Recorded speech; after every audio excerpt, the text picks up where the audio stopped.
All right, everybody, we are live. Now we're going to start the class. We're going to start our class, the second half of Maimonides principles. If you don't have them online, they're available on Google+, so go ahead and pull them up. Okay, last week we talked a lot about belief in God and relating to prayer. And this week we're going to talk a little more about Torah and prophecy, and also issues to do with the afterlife. Just remind everybody again, the reason why my eyes glare all over the place is because I'm looking at people online and people sitting here, so eyes dart around. I'm going to pull up the syllabus right now, and syllabus is titled Prophecy, Reward, and End of Days. We're going to start with the 4 principles that discuss prophecy, delivery of the Torah, and how Moses, the Torah, and God interact, and how that impacts Jewish belief and practice. And again, this is a class I debated breaking up into 2 parts, but honestly, in thinking about it, I realized that it would really be too much to break it up into 2 separate classes, because it'd be focusing too much time on the different opinions, and I want to just introduce people to the opinions. I don't want to spend an inordinate amount of time talking about all of them. This isn't a comparative philosophy class. It's really just kind of an introduction class. So I could literally go on for hours, and YouTube only gave me 8, so I'm not going to take a waste out of it. Okay, so we're going to start off with the principles that we're going to discuss first. Number 6. We're going to go over the translations. I believe with complete faith that all the words of the prophets are true. Again, this is a poetry statement of Maimonides. This is the actual words we did last week. Who has a siren going on? Do you mind just muting yourself? Thank you. I don't think that's here. I hear it online. So the first one is, I believe with complete faith that all the words of the prophets are true. I believe with complete faith that the prophecy of Moses, our teacher, peace be upon him, was true, and he was the chief of the prophets, both of those who preceded and all those who followed him. I believe with complete faith that the entirety of the Torah that is now in our possession is the same that was given to Moses, our teacher, peace be upon him. And number 9, which is the 4th one, I believe with complete faith that this Torah will not be exchanged, and there will never be another Torah from the Creator, blessed be his name. So all the statements, let's go through them real quick, is that there's a concept of prophecy, that God interacts with mankind. That is number 1.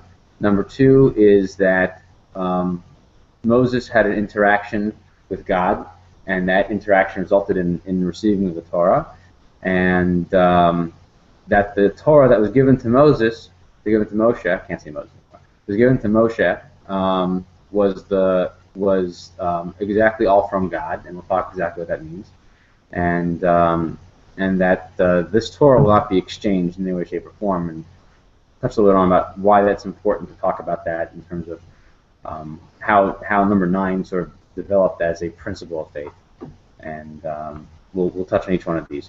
So let's go to the section over here marked as what is prophecy and how did it deliver the Torah. First of all, prophecy, as I just mentioned, is God's communication with mankind, and that is a primary focal point in Jewish belief. You have to believe that God talks to people. If God doesn't talk to people, then there's no talking about Torah. Torah is either it's a system of laws that was delivered by God to the people, or is delivered by somebody to somebody else. If it's the latter, then as we mentioned, Rabbi Albo from last week mentioned the Ikarim, which is that if someone delivered you with a group of messages, it wouldn't apply to every single generation, because you would basically want to question the messenger, in terms of its applicability. Therefore, it's an imperative, Albo points out, that there must be a certain immutability to what God has to say to us. And it's also imperative that you have to believe that God is communicating with us as well. Maimonides talks about different levels that people have to go through in order to achieve prophecy. We're not going to discuss that. It's just important to note that A prophet just wasn't some guy who sort of showed up one day and saw a vision and now shares it with everybody because he feels compelled to do so. There was a process, a vetting process that a person had to go through in order to be considered a prophet. Number one, there was people had to prepare themselves. There was a lot of learning that went on, studying, of course, had to study the Torah, be familiar with it, familiar with laws. There also was a significant amount of sort of mental preparation. People had to be in a certain state of mind, generally described as a happy state of mind, finding that the prophets generally like to have people play music for them to help them concentrate and put themselves in a better mood. We find that by Elisha specifically, that he would have people play music for him in order to basically improve his mood so that he could communicate better with God. What's also important to note is that even though these people were prepared to communicate, the communication was not whenever they wanted. Ask a question anytime. Yeah. If you had to be familiar with the Torah to be a prophet, then how did Moses? Good question. We'll get that in a second. Okay, so let's in general, you had to be familiar with it. Also, any other forefathers who came before him, Abbas, Abraham, Yitzhak, Yaakov, they didn't learn the whole Torah. Well, there's the whole midrash they learned the whole Torah. But let's focus on sort of belief pattern. We can debate the midrashim at some other point. That's like way beyond our scope. But it's a good question. There is an amount of preparation that's necessary in order to become a prophet. So it wasn't just willy-nilly. I'm going to see a vision and tell everybody about it. What's further in the vetting process? So you had to be prepared. You basically you were mentored into it somehow, educated into it, and then also there was a vetting process. So in order for you to be vetted as a prophet, you would have to see a vision and then report it, and then it would have to come true, and not one single thing could be missing. Maimonides makes this abundantly clear in chapter 7 of Foundations of the Torah. It's Perek Zion, and he talks about how you had to appear before the court, relate your vision, and it had to be a positive one, meaning that you were promising certain things were going to come true. And you had to do it a few times, because one time would be dumb luck, 2 times would be, all right, a little bit better than dumb luck, but 3 times had to be more than dumb luck, meaning this had to be something valuable. And then the prophet would then have to relay the vision. Positive visions would always have to come true. There could be not one thing in the vision missing. Whereas a negative vision, meaning that some calamity was going to occur, could always be changed, such as like in the book of Yonah, we find that Yonah is told that in 40 days the seat of Nineveh will be turned over, and everyone engages in teshuvah and repentance, and they wear sackcloth, etc. Long story short, the city is saved, and Yonah's upset. But the reason why that's important is because it shows that a negative prophecy doesn't disprove a prophet. So once a prophet is proven to be in communication with God, they are then allowed certain leeway with negative prophecies. Okay, so now we have to talk about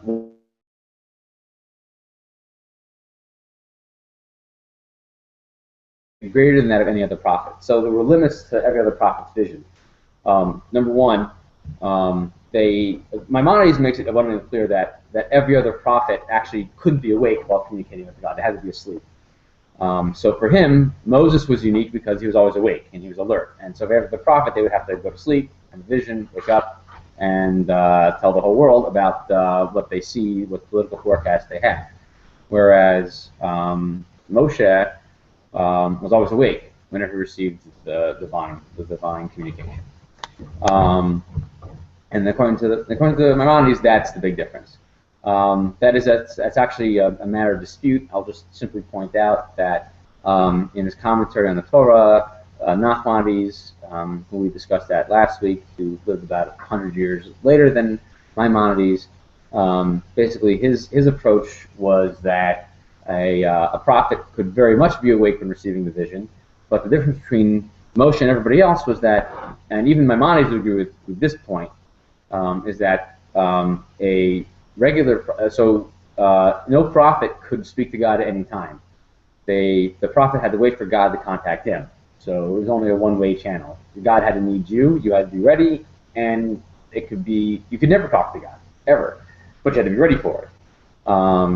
Meaning, once you've proven yourself as a prophet and you've seen the visions and so on and so forth, you may never actually get an actual communication if God doesn't really need you to be there. Whereas with Moshe, basically he was always available. As somebody used to point it out, it's like imagine if you get invited over to your friend's house, right? And you have a whole bunch of people there, and you're all sitting and watching TV. So only one person really gets to hold the remote. So in a sense, everybody else, all the other prophets get to be in the room and watch TV, but only Moshe Rabbeinu got to hold the remote. So like he got to choose what channel everybody got to. I think that's an interesting. I think it's a fun analogy. I don't know what the cable service God subscribes to, but I don't know what they watch. But anyway, it's an interesting analogy to think about that. That Moshe Rabbeinu had a unique level where he could approach God at any time. And we find that story most telling specifically in the case of where his brother Aaron and sister Miriam challenge his decision to divorce his wife, and God appears to all of them and make the point that Moshe is different, that I need him to be basically on call at all hours, whereas most of the prophets can go on with a normal life. They can raise a family, they can have a business, but Moshe was different. God basically drove him crazy. Always had to have him on call, so on and so forth. So for Moshe, it's a very, very trying experience to try to do anything else other than be in communication with God. And so that level of prophecy certainly set Moshe apart from all other prophets. Just to review real quick. So for Maimonides, Moshe was different only because of his readiness. Whereas, according to Maimonides, one had to be asleep in order for the prophecy to take hold. What's interesting, just real quickly, so I don't dwell on this too long, is that the point of their contention is in the story of where the three angels come to visit Abraham. Abraham had just had a circumcision and he wasn't feeling well, so God sends him three angels, and the angels basically show up and they start talking to him. So according to Maimonides, when they start talking to him, he's not awake. He just is sitting on the front porch, napping, and then sees a vision of three angels, according to Maimonides. Whereas Maimonides says it doesn't make any sense because he gets up and he makes a meal and he sees them eat the meal, and this is all a vision. He talks to, and Sarah's helping him prepare the meal, right? But that's also a vision. So Maimonides has that issue in that story, saying that it doesn't make sense to have that limitation on it. Maimonides, of course, doesn't address the specific cases. He sort of speaks in general terms, but it's entirely feasible to basically say, yeah, it was all a vision, didn't really happen. But I'm not going to dwell on that too long. So we've touched on the primacy of Moshe's level versus every other prophet, that it's either because he was awake or it's the fact that he had constant communication, whereas other prophets may never, ever speak with God. And how we also have discussed how every other prophet experienced prophecy. The third thing on the syllabus here is limits and scope of prophecy.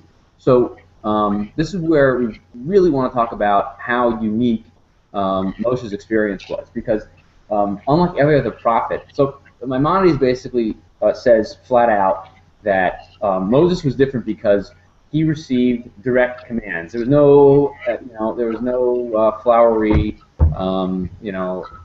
syllogisms. There's not a lot of poetry involved. It was flat out, don't cook a kid in his mother's milk, whatever that meant. Because I'll explain that later. Whatever, it's the oral Torah explains that. But all the commands were direct.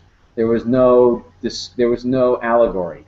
It was clear, spread out. This is what you do, right? Don't shave. Don't get a tattoo. Don't worship idols. Don't, keep the Sabbath. Honor your parents. There was no flowery allegory about, gardens and lots of animals laying down next to the animals that consume them, and there was none of that. So whereas other prophets had visions and allegory and poetry, for Moses it was basically like, here's the deal. Here's what I want you to do, right? So that is a huge limit on every other prophet afterwards, that everything they saw was through some sort, they had some visage, but not a clear picture of what it looked like. A great example of that is the imagery of Yechezkel, Ezekiel. Don't worry, this siren's my fault this time. Is the vision of Yehezkel, of Ezekiel, of the third temple. There, even when I went through that book, I needed to get a picture book along with it because I could not understand from the plain text what exactly he was talking about. Describing these types of pillars and this river coming out from the middle of the altar and spreading out into 12 different sections and stuff.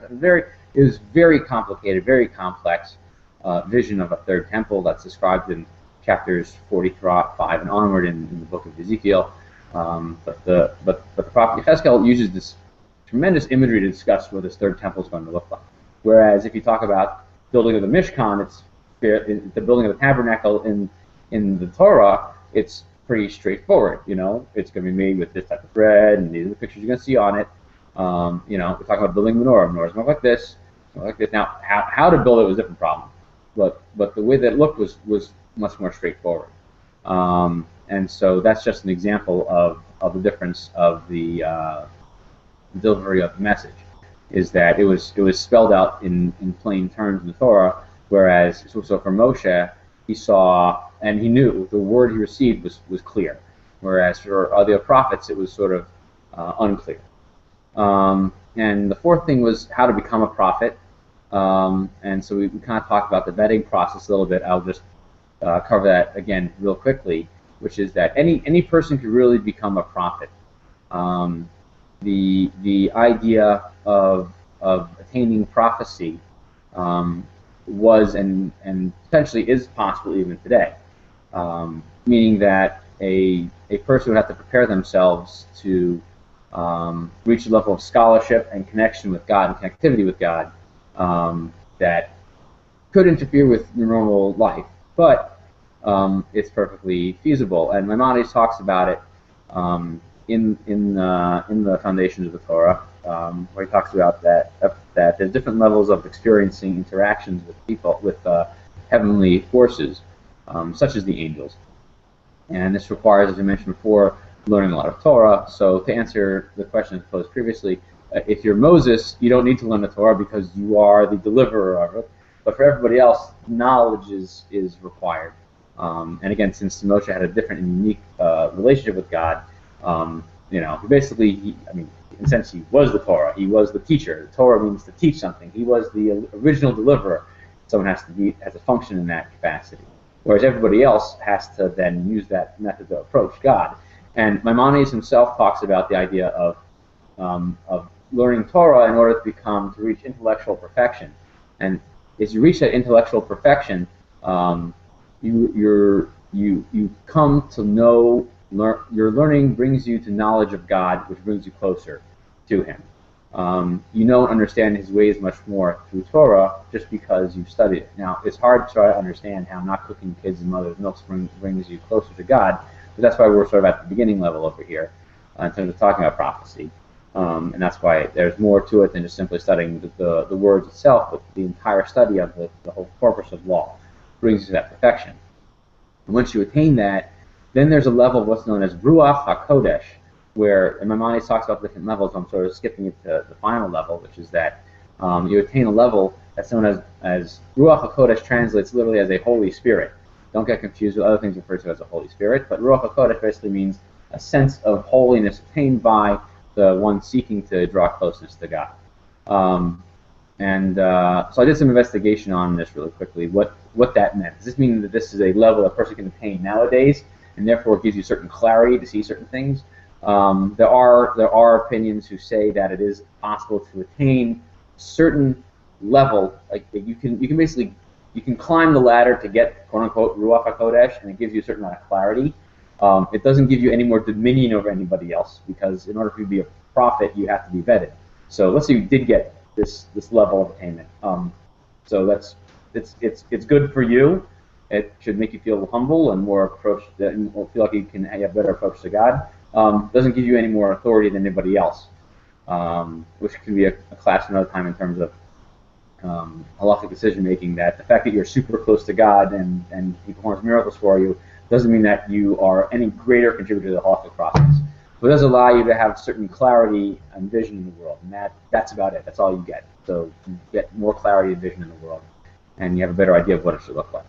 But it doesn't help you in terms of legal decision making, which is important in terms of the belief number 9 over here, which I want to address, which is that just because you've attained a certain level of clarity, you cannot exchange the words of the Torah for anything else. So there's also a limit on the application of prophecy. So Moshe Rabbeinu talks to God. God says, here's what you do. This is my teaching to the people, and you relate this to them. Another prophet can't come along and basically say, oh, we're going to change the whole thing. And interesting enough, Abbo addresses it in his work on the Ikarim. I don't have this in the notes here, but I'm just pointing this out outside of the notes.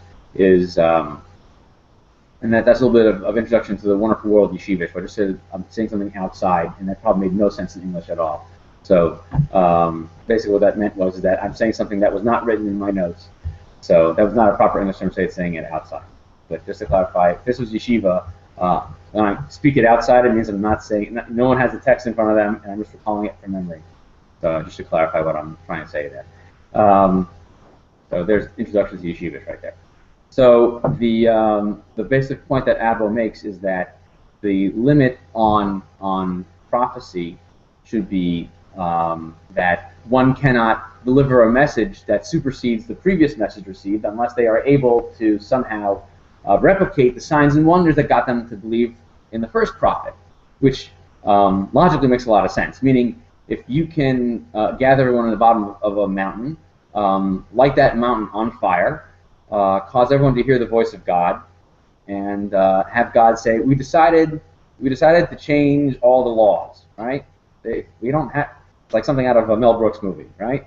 We have the 15, they didn't drop one, right? We have the 15 commandments instead of the 10, right? So it's like something out of a movie. As Abba points out, that would make sense. But since nobody can recreate that spectacle, no one has ever gathered all the Jewish people back to the bottom of the mountain, set it on fire, blow a shofar, basically the entire experience of Revelation hasn't recovered. So therefore, abrogating the Torah doesn't logically make sense.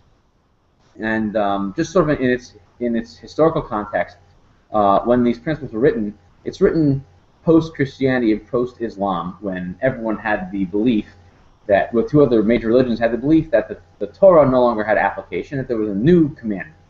And not to get too deep into the scholarship, I do believe this is, someone can correct me if I am wrong, but this is the sort of Matthew's Revelation on the Mount type of thing, where he gives everybody a new set of commandments, that type of thing, the idea that somehow this abrogates the previous covenant and you're not entering into a new covenant, doesn't happen. It doesn't even, and as Abba points out, doesn't even logically make sense. That you would have to be able to replicate an experience in order to supersede prophetically the one who came before you. And so therefore, just to summarize this section, the idea that the Torah that we have received is from God has to flow in that direction, which is that, number one, you have to believe that God communicates with his prophets, that the prophecy of Moshe was primal and pinnacle and superseded that of everybody else, and that therefore the words that he spoke were specifically words that were given to him by God. Okay. Any questions on these 4 principles before we move on to the second half? Just to clarify, when you say like there will be no other, that means like no amendments, right? Not like no minor changes, like no changes period, unless the mountain thing with the fire. Okay, yeah, and even that, right? I mean, that's sort of hyperbole. That shouldn't even happen. God won't change it, basically. Okay. And in no way. Right, no way should ever change. So I'll mention one quick exception, which is that there are times when prophets were able to set aside the words of Torah, such as when Elijah the prophet, has a set of sacrifices delivered outside of the main altar in Jerusalem. They already had built the base of Mikdash in the days of Eliyahu, and so there was only one place that only allowed to offer sacrifices was in Jerusalem. There's a story especially in the Northern Kingdom, where they were so entrenched with idolatry that they were offering sacrifices everywhere. So Eliyahu was given the command to offer sacrifices that would challenge the validity of the prophets of the Baal that were entrenched in the Northern Kingdom. and so he's allowed to offer a sacrifice to God outside of Jerusalem, which was not allowed to be done. There is an idea of what's known as a temporary setting aside of the law that a prophet can do, and it's only temporary in order to perform their sign, wonder, or miracle. And basically, the story goes that he performs a miracle, that he slaughters a lamb, he pours a bucket over it a bunch of times, buckets of water, and some had to summon fire from heaven. So the prophets of the Baal try to summon fire from heaven, doesn't work. They're slicing each other up and making a big mess. Nothing happens, and then Eliyahu summons fire from heaven, and God makes a miracle and burns up the offering of Eliyahu, and it convinces the crowd gathered there that God is the true God. That is the only exception. You're allowed to have temporary, at God's command, temporary setting aside. But otherwise, yes, that'd be correct. It wouldn't set aside anything. Okay. Let's transition to 10 and 11 over here. And 10 and 11 over here, again, not going to take all night. We're just going to go through these things relatively quickly. 10 and 11, again, this is the poem about the Ani Ma'amin, about Maimonides' principles. We're doing the English of them, which is number 10 is, I believe with complete faith that the Creator, blessed be his name, knows all the deeds of human beings and all their thoughts. As is written, is he who fashioned the hearts of them all, who understands all their actions. And number 11 is, I believe with complete faith that the Creator, blessed be his name, rewards those who keep his commandments and punishes those who transgress them. Okay? And so basically this is the idea of reward and punishment and the view and then view of the afterlife, that there's an idea that God is able to record everything that we do and is able to hold us accountable or reward us for them. So that is a basic principle. The dispute is what that all looks like. And so I wrote in here, where it says differing views on afterlife. There's Maimonides versus Sajigon versus Nachmanides, and it goes on. It's even bigger than that. But I don't want to spend again all night long talking about this. It's definitely worth a study. Maimonides talks about the afterlife in a few places in Hilchos Teshuvah and a few other places in Laws of Repentance. He talks about the idea that people who don't follow the laws basically are punished after life is over, and so that whatever good they experience in this world is a result of making their life easier for the performance of commandments, but that all reward and punishment is settled in the afterlife. That it doesn't necessarily reflect on everything done here, meaning that a person can have their performance impact the world around them, but their own personal reward and punishment is stored for the next world, and that's what Maimonides' view is, which is interesting. Okay, it's not. It actually was so interesting that it caused major controversies as to whether or not he believed in an afterlife at all. But that was only because of certain misreadings of his own works and understandings of his of the way his Mission Torah functioned. He basically thought that, I could take one little section over here and ignore a huge section where it talks about an afterlife, because there are at some points in some of his laws where he doesn't discuss absolutely an afterlife, but he certainly believed in it. It just caused controversy because he didn't write everything out explicitly in every single sentence. It's just interesting to note that this caused controversy. So, but Maimonides seems to only feel that reward is reserved for the future world, and that you either share in it or you do not. But the idea that you are somehow rewarded in this world doesn't exist at all. It seems that that's what he's saying. Whereas the opinion of Rasaji Gaon and Emunos Fideos, he sort of takes sort of a middle ground approach to it all, which is that reward is definitely possible even in this world, and there are some intermediary worlds between this one and the next one. Not to dwell on this topic for too long, but that there seems to be some some form of purgatory between this world and the next, where a person is prepared to experience the future world, whatever that is. I'm not getting too detailed just yet, because we're going to talk a little bit more about that in 12 and 13. But that there is some sort of middle ground. Maimonides is sort of like black and white. You know, all your reward is stored up for this next world, and you're either intellectually prepared for it or you're not. Whereas Saji Gaon, I should point out, Saji Gaon is one of the last of the is sort of towards the end of the period of the Gaonim. The Gaonim are the leaders of Babylonian Jewry, and Rav Sadia is one of the ones who is one of the most influential, and he took time out to basically write a whole book on a very long work on what Jewish people should believe, and he addresses a lot of the same issues as Maimonides. And one of the things that he covers in here, and I believe his book's written right down, and you can get the work of Rav Sadia Gaon in English. You can't read it in the original because it's in Arabic. So unless you can read Arabic in Hebrew characters, you will be in as much a loss as I am. So yes, you can feel free to read it in English. But basically, he sort of takes this middle road. And the reason why it's imperative he takes the middle road is because sort of black and white view of Maimonides doesn't seem to be as obvious from the Tanakh and from the rabbis. The rabbis seem to talk about this place known as Gehinnom. Gehinnom, oddly enough, is actually a little valley outside of Jerusalem, but they use it as a metaphor for a purgatory of sorts, where people would spend a time period after death before being able to appreciate some other world that they would be their ultimate reward. Whereas Maimonides doesn't have that. That doesn't exist in Maimonides' world. You're basically there or you're not. He doesn't even have sort of intermediary world. And he doesn't talk about it at all either. Which is why I want to talk about Nachmanides. Nachmanides is sort of a transition between the sort of Spanish philosophical world and the mystical Kabbalistic world. That's why he becomes so crucial in some of these later disputes about Maimonides' philosophy and its impact on the Jewish world. He was a tremendous student of philosophy, but also a tremendous mystic as well. It should be pointed out that he was a medical doctor just like Maimonides before him. And so his involvement in the sciences was significant, as were his involvement in Jewish mysticism. He has a work called Shar HaGamul, the book of redemption is how it's translated in English. This work is available in English if anyone wants to read it.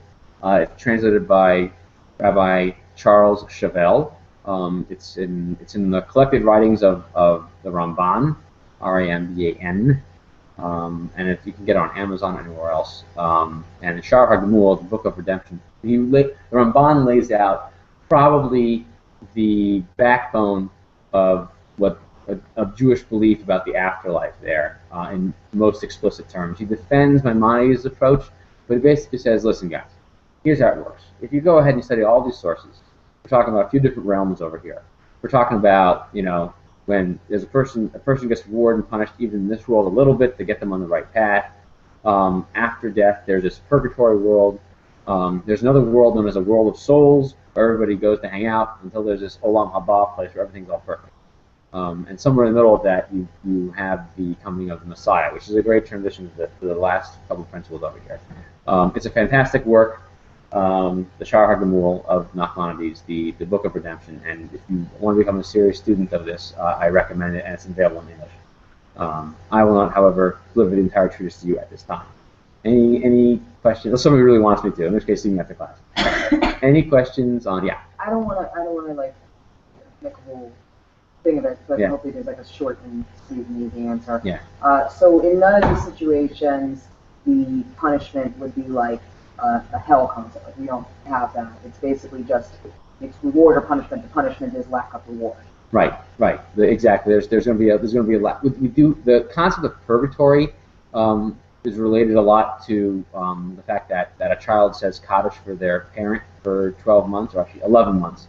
The idea that that purgatory lasts 12 months is an idea that's basically it's described in the Talmud specifically as a place that oscillates between hot and cold, much like someone who is basically, I forget the term that you use to refine metals. But basically, when you refine a metal, it goes through extreme heat and then through cold as you refine it.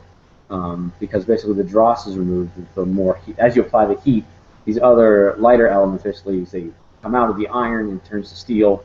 That kind of concept is how they look at it in the purgatory. Basically, you're becoming a pure version of yourself by having these sort of impurities removed. No, that's why you stay Kaddish only for 11 months, which is actually interesting, which we won't have now, which can be done for another time. But that's why Kaddish is only said for 11 months for a parent, because you don't want to believe they actually went to this Gehenna. You want to believe that they were actually much more well perfected. They don't spend all 12 months there. But there are certain situations where certain people will basically, well, of course they went to Gehenna. They say Kaddish for 12 months to protect them from it. But we want to have that. We won't have a discussion now because it's just well beyond. I'm sorry. Oh, I'm sorry. Okay. Yeah. So let's say in our situation you're saying Kaddish for your non-Jewish mother. So for people who have converted, there actually is an obligation to recite Kaddish. Okay. Because there is no concept of purgatory for a non-Jewish world. The non-Jewish world, either they get reward or they don't. That seems to be pretty straightforward. But in the Jewish world, there's a question of that there is. We did talk a little bit about this last week. We talked about people what they could and could not, what they did and did not believe, and a denial of the afterlife, denied a person a share in the afterlife. But that's only as regards the Jewish world. In terms of a person who converts to Judaism, the obligations are different. But there is no concept of purgatory for the non-Jewish world. In fact, there's much less expected of them in order to earn Olam Haba, rather than earn future world. In a sense, by being Jewish, you make your job much more complicated. But as it says in Pirkei Avos, "Tum tzara agra," that the harder you work, the greater the reward. Do you put more pressures on the non-Jewish after you converted? No. There's no. They have none of that is any of their obligation. So.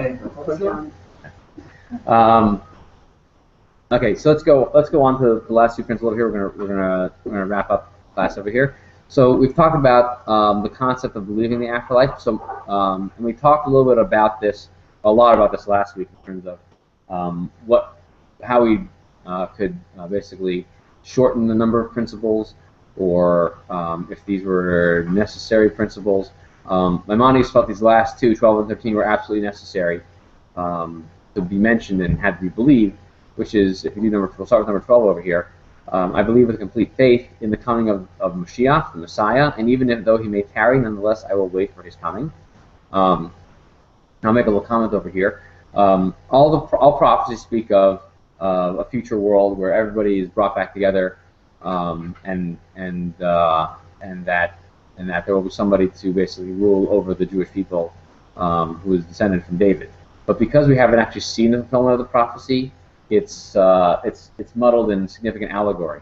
We just know that it will happen. We find in the Torah what we refer to as everyone returning to the land of Israel, and then we find further elucidated in the words of the prophets that after everyone is exiled, that someone descended from the house of David will come and rule over them. But because most of the words of the prophets are muddled in allegory, we don't know what it looks like. Which is okay because the prophecy only comes true when you finally see it happen. Then you can go back and say, "Oh, that's what it looked like." But that's why it's sort of covered up, because if you knew exactly what it would look like, you would do exactly what it says to accomplish the goal, as opposed to working on following the Torah's precepts and exactly what it says. You would simply work towards the goal of Allah, and you wouldn't really want to actually experience that. This is my usual sort of like big abad. You can't actually bring Mashiach through your actions, and even Maimonides points out explicitly. We don't know what it looks like. We just know that it happens. So the idea that you believe in it is different than trying to actually affect it. We cannot force God's hand. Exactly, we cannot do that. And so there's much to say about that issue, which we want to dwell on tonight. But The only thing that the Rambam is saying you have to do is believe that there is a time when the entire world will basically culminate with the Jewish people returning the kingship to Israel, and there will be a king there who is from the house of David. And with 13, there's, I would believe with complete faith that there will be a revival of the dead at the time when it shall please the Creator, blessed be his name, and his mention shall be exalted forever and forever. This is the last thing, is the idea of resurrection of the dead, which is extremely central also to the belief system. It's one of the first things we mentioned in the 18 Blessings, the idea of resurrection of the dead. And Maimonides himself talks about that these things will happen, but we just don't know what that end of days period is going to look like. And we don't need to. We just need to know that God has promised us these things, and that we anticipate them all occurring for us. And so I don't want to. There's plenty to go ahead and research on these items. If anybody really wants to. Again, there is the mention before the Shar HaGemul of the Ramban. Maimonides has the Book of Redemption. He will explain. He'll explain all that to you. The Tzaddik Gaon develops it further. Also, Emanos Deos. Maimonides talks about it at the end of. He talks about it in Hilchos Tshuva. He talks about it in the Laws of Repentance. He also describes it further. And you can find the works of Maimonides on Chabad.org, all written in English. At the end of the book of the Laws of Kings, he talks explicitly about what the Melech HaMashiach, what the King Messiah, those days should look like. And there's a whole bunch of debate about whether these things are metaphysical or absolutely physical, meaning the time of the Messiah is a time that is a physical redemption and not a spiritual one, and that the resurrection is a physical one, yet it should be somewhat experienced. Is it mystical, magical, and so on and so forth? These things are all debated over here. And I actually put a little URL on the bottom if you wanted to look into it more about resurrection and what all these things mean, these different things mean, and how they were debated. The issue about what the world to come looks like is hotly debated amongst the scholars who lived in Maimonides' time and even after his time. But I don't want to dwell on it this evening because it's really the idea is really sort of touch on these things, and there'd be too much to say. I want to point out the one thing, which is Nachmanides' letter to the Chachmei Lunel. The Chachmei Lunel were a group of Ashkenazi rabbis who basically took significant issue with Maimonides' work. And the reason why I want to point that out is because nobody can read that letter. It's in that collective writings book of Rabbi Chavel. And Rabbi Chavel's name, by the way, is spelled Chavel. Not S-H, but C-H. And everyone's welcome to read it. But the reason why it's imperative and important is because Maimonides' thought is extremely paramount to Jewish life. That the idea that these things are debated and sought after and discussed for many, many years doesn't mean that they've in any way, shape, or form actually changed that much. They've actually been fairly consistent. We talked about last week about people who were unsure if the actual final halakhic decision was that Maimonides' principles were absolute.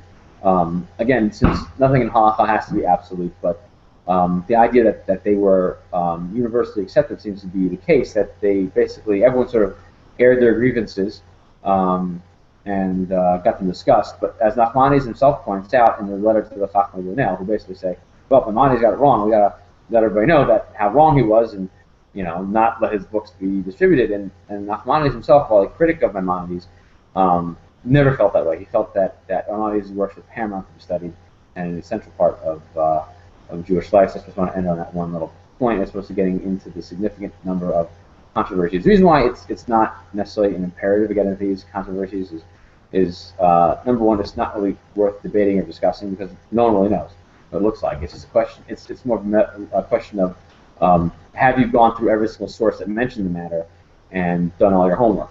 And that's what most of these issues are, which is that, oh, well, this source says this and this source says that, and how do you explain your approach based on the source? we're not going to do that tonight. That will be a scholarship class that would take a semester to go through on the social fields. If anyone wants some further study, this page over here, I just happened to come across it. Did a great job for summarizing a bunch of them, and there's plenty more to be read on the subject. And if you really want to get deep into it, the book With Perfect Faith by Reverend J. David Blythe, has a whole section on these issues, including all the sort of necessary texts related to it. So with that, we'll conclude the class and open up the floor or the screen to any questions that anybody may have. Okay. Don't all talk about it once. Okay. So next week we're going to start on the laws of Shabbos. Thank you. Next class, I'll say next week. So there's a change of venue for what? Oh, that's right. Okay, we won't meet in 2 weeks. I will send everybody an update as to when we will meet next. We will change a change in venue also. It's very kind of Aish Torah to let us host here. But there will be a change of venue. It will change to Chateau Walls in a couple of weeks, because this is basically, I've been informed that Aish Torah needs the space back, which is perfectly fine. But we will continue. The learning will go on. So they can't shut us down. So anyway, everyone have a wonderful evening, and I'll send out an update as to when we will hold class next. Have a good night.